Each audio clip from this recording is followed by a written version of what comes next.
ক্রমে যখন কমলাক্ষের বাক্য স্ফুট হলো, প্রথমেই তিনি কৃষ্ণ কৃষ্ণ ধ্বনি উচ্চারণ করতে লাগলেন। আমি যতটা পারি বলবো, আমার টাইম একটা নির্দিষ্ট টাইম আছে, 1:15 পর্যন্ত বলবো।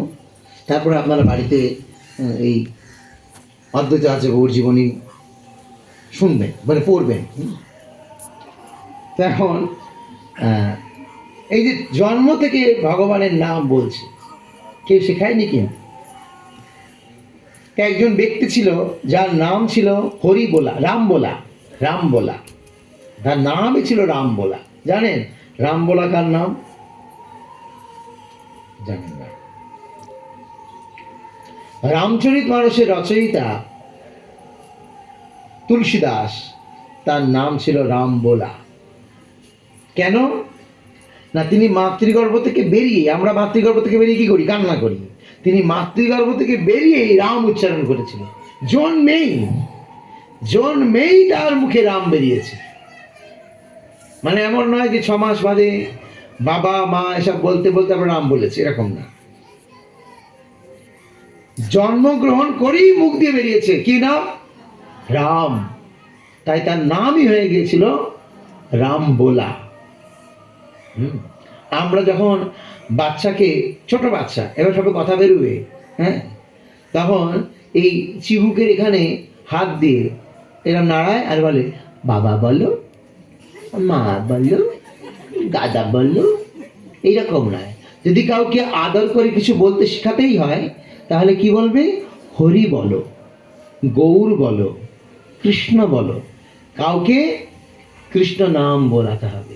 যাকে দেখবো তাকেই কৃষ্ণ নাম বলানোর জন্য আয়োজন করতে হবে। মহাপ্রভু বললেন, ইহা বই আর না বলিবা আর না বলাইবা। এটা ছাড়া অন্য কিছু বলবেও না, অন্য কিছু বলাবেও না, তুমিও বলবে না, অন্য কাউকে বলাবেও না। সেরকম আমরা কি করি? ইস্কনে হরে কৃষ্ণ বলি। তাহলে যে হরে কৃষ্ণ বলতে চায় না, তাকেও রিপ্লাই হরে কৃষ্ণ দিতে হবে। দেখবেন এক ধরনের ভক্তরা আছে, তারা রাস্তায় কাউকে না কাউকে দেখা হলেই কি বলে? জয় গুরু। তার মানে বুঝতে হবে অনুকূল ঠাকুর বা শ্রী গুরুর সঙ্গে শিষ্য, তারা একে অপরকে সম্বোধন করে কি বলে? জয় গুরু বলে। খারাপ না, ঠিক আছে। আপনি যদি বীরভূম যান, যে যাকে দেখা হবে কি বলবে? জয় নিতাই। এটাই সম্বোধন, হাই হ্যালো নয়, জয় নিতাই সম্বোধন। বৃন্দাবনে যান, জয় রাধে। হ্যাঁ, মারোয়ারি বিহারি সকালবেলা কারোর সাথে দেখা হয়েছে, বেলায় দেখা হয়েছে, সন্ধ্যায় দেখা হয়েছে, কি বলবে? জয় রামজি কি বলবে? জয় রামজি কি। তাহলে পাল্টা উত্তর কি আসবে? জয় রামজি কি, জয় গুরু, জয় নিতাই। ইস্কন ভক্তদের পেহচান কি, পরিচয় কি?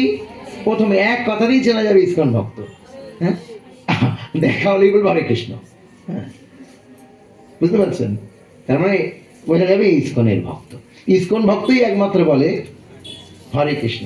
গৌড়ীয় মঠও কিন্তু জয় নিতাই বলে, গৌড়ীয় মঠের ভক্তরাও জয় নিতাই বলে।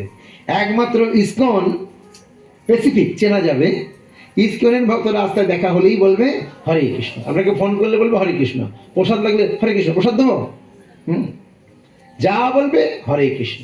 তাহলে উত্তর কি হবে? উত্তরটা হরে কৃষ্ণ দিয়ে হবে। তাই ইহা বই আর না বলিবা আর না বলাইবা।